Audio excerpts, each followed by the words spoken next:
여포암하고요, 허슬셀 캔서라고 하는 걸 해보려고 하는데요. 이 제일 큰 문제가 진단이 제대로 잘 안 돼요. 이 암은 세층 검사도 안 됩니다. 림프절 전이 있다면 예후는 훨씬 더 불량합니다. 그래서 사망률이 한 20% 정도 돼요.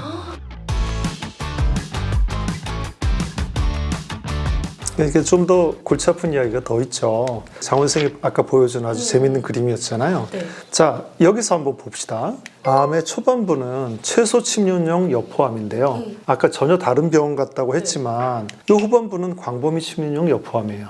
저 작은 범위 내에 두 가지 병이 다 있는 거죠. 그럼 더 골치 아픈 건 뭘까요? 그 중간 단계? 그렇죠. 저기가 더 골치 아픈 거죠.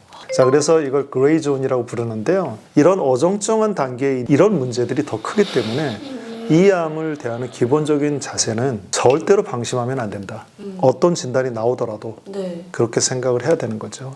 이 말로만 갖고는 이제 사실 어떻게 잘 와닿지 않는 것 같아서 제가 수술했던 참 어려웠던 케이스를 한번 보여드리겠는데요. 이거는 기존에 보던 거랑 좀 많이 다르죠. 그림들이 얼룩얼룩해 보이잖아요. 네. 갑상선 부분이. 저게 뭐냐면 혈관 침범이 저렇게 일어난 거예요. 그 갑상선에 그 많은 혈관 내부로 암세포가 하고 들어가서 꾸불꾸불꾸불 이어지는 이런 패턴인 거예요. 그래서 지금 여기 보면 그 맨 아래에 있는 그림에 저건 이제 경정맥이거든요. 네. 경정맥 안에 새까맣게 보이는 부분이 암세포가 덩어리지게 지금 파고 들어간 거예요. 그래서 이제 한쪽 경정맥도 잘라냈고요. 그리고 타고 내려가서 가슴 쪽으로 이렇게 심장으로 들어가는 그 대정맥 안에도 혈전을 형성했어요. 그래서 수술은 이런 식으로 되는, 저기 꾸불꾸불하게 징그럽게 보이는 저게 다 혈관 내에 암세포가 저렇게 파고 들어간 거예요. 이 정도로 위험한 암인 거죠. 이제 저도 케이스를 준비했는데 등이 너무 아파서 이제 척추신경외과로 온 환자였습니다. 네. 근데 검사를 하다 보니까 척추 바로 옆에 신경이 나오는 부위에 저렇게 큰 덩어리가 있었죠. 여기를 조직 검사를 해보니까 여포암으로 밝혀졌다고 이제 전과가 되어 왔어요. 하지만 갑상선에는 이렇게 순해 보이는, 말하자면 양성혹으로밖에 볼 수 없는 이런 혹이 있었던 케이스입니다. 근데 갑상선 쪽엔 순해 보이는 게 있는데 전이가 거기까지 날아간 거는 정말 이게 진단하기가 너무 어렵네요. 예측이 그만큼 어려운 거예요. 그 다음 케이스는 예측이 가능했던 케이스인데 한번 볼까요? 이 사람은 측경부에 이렇게 뭐가 만져졌어요. 네. 측경부에 뭐가 만져지면 제일 먼저 의심하는 게 암, 그 중에 이제 갑상선 암이 있는 건데요. 네. 그림에서 보면 경정맥을 사이로 앞뒤로 저렇게 덩어리들이 있어요. 이게 전이 된 암이라고 세층 검사에서 나왔는데 종류가 좀 불분명하다고 나왔어요. 그래서 이제 이게 어떻게 될까 하고 이제 했는데 결국은 수술했더니 여포암이었고요. 아까 이야기했듯이 여포암은 림프절 전이가 그렇게 심하지는 않다고 했죠. 근데 심하게 일어났던 케이스고요. 예후도 굉장히 안 좋았어요. 이 환자는. 그런 이제 경험이 있는 거죠. 아까 말씀하셨잖아요. 림프절 전이가 많이 없지만 있으면 굉장히 심각하기 때문에 예후가 좋지 않다고. 그래도 다행인 건 이런 환자분들이 그렇게 많지는 않잖아요. 그렇죠. 그건 정말 다행인데 이런 환자분들은 치료나 추적 관찰을 어떤 방식으로 해야 될까요? 자, 이 암에 대해서는 두 가지 타입이 너무 다른 특징을 가지고 있는 게 사실이라 각 유형에 대해 조금 다른 치료를 하게 되는데요. 일단 최소 침륜형은 한쪽 갑상선만 절제를 하게 되는데 혹이 너무 크거나 이런 조건에서는 전절제를 하기도 합니다. 하지만 광범위 침륜형에서는 전절제를 하고 방사성 요드 치료를 추가하게 되죠. 전이가 있는 부분에 대해서는 가능하다면 최대한 절제하고 방사성 요드 치료 혹은 방사선을 쬐는 치료까지 하게 됩니다. 그리고 추가 치료는 최소 침륜형에서는 꼭 필요하지 않다고 생각하시면 되고 호르몬요법도 굳이 필요하지 않다는 것이 최근 추세입니다. 광범위 침륜형에서는 당연히 방사성 요드 치료도 하고 호르몬요법도 해야 되겠죠. 그리고 전이병소에 대한 치료, 즉 수술, 방사선 치료 등을 해야 하고 전신으로 전이가 다 발생한 경우엔 전신 치료 방법으로 방사선 요드 치료를 해볼 수 있고 나중에 안 되면 표적 치료까지도 해야 되는 경우가 있습니다. 진짜 둘이 아예 다른 것 같아요. 그렇죠. 정말 그 광범위로 된 거는 너무 무서울 정도로 되게 위험한 암이라는 생각이 드는데 유두상암에서도 추적 관찰이 굉장히 중요했잖아요. 이 암도 역시 그렇겠죠? 그렇죠. 그 추적 관찰은 뭐 어떤 암에서나 다 중요하지만 여포암도 마찬가지입니다. 그래서 암이 아니라고 나온 경우에도 타이트하게 우리가 봐야 된다고 이야기를 했었고요. 물론 암만큼은 아니지만 느슨하게 좀 본다 이런 개념으로 이제 저는 환자한테 설명을 하긴 하죠. 느슨하게 본다? 뭔가 안 어울리시는데요? 느슨하게 본다? 네, 뭐 정확하게 보신 거예요. 느슨하게가 우리가 생각하는 느슨하게 아닐 거예요. 네. 원리 원칙을 지키는 건 있는데 나는 유연하고 온유한 사람이에요. 자, 그래서 다음으로 나갑시다. 그래요. 좀 스트릭트하게 보자면 정말 유도암과 마찬가지로 모든 피검사 레벨을 다 봐야 됩니다. 그리고 이제 TG 레벨이 최대한 낮게 나오는 게 가장 중요하고요. 네. 0에 가까울수록 좋은 거예요. TG 레벨은. 네. 그리고 이제 호르몬 요법을 하지 않는 경우라면 0.5에서 1.0 정도면 뭐 거의 재발이 없을 거다라고 이제 이야기를 하고는 있어요. 자, 이제 여포함에서 근데 호르몬 요법을 안 하기는 쉽진 않아요. 그래서 그건 또 열심히 하는 경우가 많기 때문에 오히려 0에 가까운 게 좋다는 거죠. 자, 그리고 이제 영상 진단은 네. 똑같습니다. 유도암하고 똑같이 보는데 오히려 원격 전이에 대해서 더 자세하게 봐야 되기 때문에 이런 경우에는 전신을 보는 PET 스캔이라든지 네. 저 홀바디 본 스캔이라서 뼈 그 스캔 방법 이런 걸 보아야 되는 거죠. 그래서 이런 것도 유도암보다는 훨씬 더 중요한 검사가 되겠습니다. 그럼 예후는 어떤가요? 자, 여기 예후를 보시면 이 내용은 모두 다 적극적으로 잘 치료를 했다는 가정하에서 보는 거예요.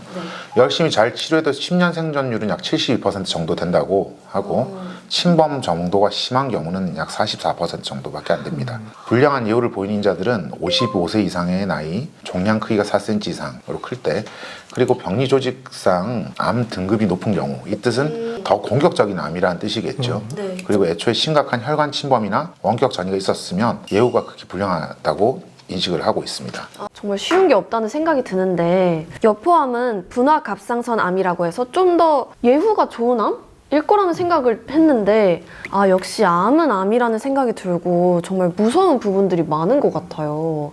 저희가 이제 휘슬 뺏긴 온코사이틱에 대해서 배워야 될 것 같은데 온코사이틱 캔서고요. 한국식 명칭은 호산성 과립세포암이에요.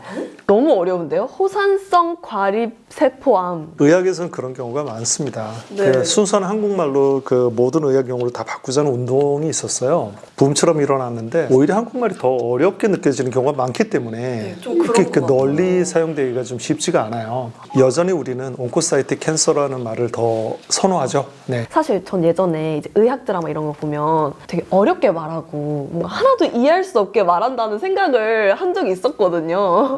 근데 그러려고 그런 건 아니고요. 그 영어로 말하는 게 오히려 뜻이 더 잘 통할 수가 있고 의사들은 오히려 그게 더 익숙한 경우가 있고요. 그리고 우리가 또 이렇게 외국 학회에 나가서나 또 커뮤니케이션을 해야 될 때는 영어를 쓰는 게 더 유리하기 때문에 그렇게 되는 거죠. 그래서 이제 영어권 나라에서는 뭐 예전에 라틴어도 많이 썼다고 해요. 뭐 그렇게 이제 차용을 해서 일반 사람들이 못 알아보게 하려고 그런 건지 그건 뭐 모르겠지만 옛날 실제로 그랬다 그래요. 네. 일반 사람들 못 알아먹게 일부러 의사들이 라틴어로 썼대요. 뭐야? 우리가 영어를 쓰는 건 내가 생각할 때는 한국에서 그걸 못 알아듣는다고 생각은 안 해요. 그러니까 웬만한 사람들은 다 알고 저는 이렇게 생각하는데 이거는 좀 꽂히는 느낌이 한국말이 잘 없어서 그런다. 이렇게 이해해 주시면 좋겠고요. 넘어가 봅시다. 네. 자, 하여튼 온코사이틱 캔서는 여포암과 굉장히 유사한 부분이 많아서 옛날엔 아까도 이야기했듯이 한꺼번에 묶어서 그 네. 한 A형이라고 생각했어요. 네. 근데 조금 다를 수 있는 게요. 훨씬 남녀 성비 차가 적어요. 1대 1.5 내지 2 정도밖에 안 돼요. 여포암하고 비교해서도 남성이 좀 더 많습니다. 물론 뭐 절대적인 수치는 여성이 많지만 그리고 호발한 연령대도 조금 더 나이가 많아서 생겨요. 그리고 여포암은 딱 하나의 종양만 생긴다고 했는데 그렇지 않고 다발성으로 생기고 양측성으로 생길 수도 있는 확률이 30%나 돼요. 그리고 또 다른 특징 중에 하나가 림프절 전이가 흔히 많이 일어나요. 그리고 이제 원격 전이도 많이 일어나요.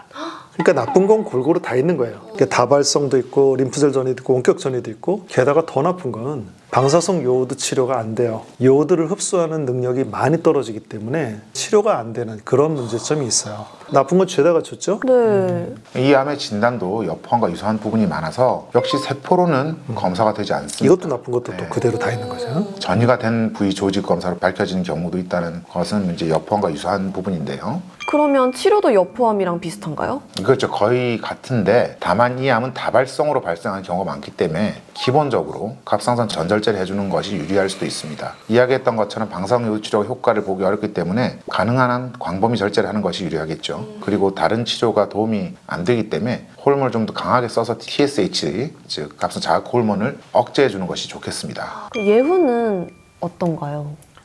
여포암하고 기본적으로 비슷하다고 해요. 근데 아까 이야기한 대로 추가 치료의 효과를 기대할 수가 없죠. 여포암 그래도 방사선 동요소 치료를 하게 될 수 있으니까 훨씬 더 그런 면에서는 더 불리하고요.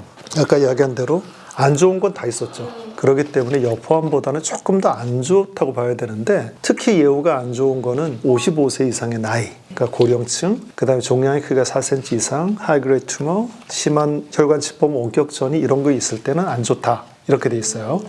제가 경험했던 케이스인데요. 이거는 이제 일반인들이 보기가 좀 쉽지는 않은데 심장 바로 위편에 저런 식으로 임파선 전이가 있어서 심장을 누르고 있었어요. 그리고 여기 이거 갑상연골 앞에 저렇게 목에 툭 튀어나와 보일 정도로 전이가 있었고요. 또 하나는 이게 흉골을 다 녹였어요. 녹였다고요? 다 녹았어요. 원래는 저게 넓적하게 이렇게 사다리꼴망을 보여야 되는데 저게 다 녹아서 암이 저렇게 있었어요. 나이도 젊었어요. 이런 식으로 흉골도 절제하고 다 수술을 했는데 예후가 너무 안 좋았어요. 제가 안타깝게 생각하는 그런 케이스 중에 하나죠. 네. 이런 수술은 정말 오래 걸릴 것 같은데 얼마나 걸리셨어요? 거의 한 11시간 수술한 것 같습니다. 이때는. 혹시 한 2년 정도 걸렸어요. 수술하고 이제 사망할 때까지. 뇌로 전이가 날아가서 사망했는데 만약에 저걸 손대지 않고 그냥 뒀다면 제가 볼 땐 6개월 미만이지 않았을까 이런 생각을 했었죠. 네. 이런 환자분들은 요즘 나온 표적 치료 같은 건 효과가 없을까요? 당연히 됩니다. 되는데 이 환자는 2006년 2월에 수술했어요. 그때 당시엔 이런 치료가 가능한 시기도 아니었고요. 참 안타깝죠. 이런 환자들이 저는 되게 많은데 요즘 같으면 훨씬 더 잘 치료했을 것 같은 그런 안타까움을 좀 가지고 있어요.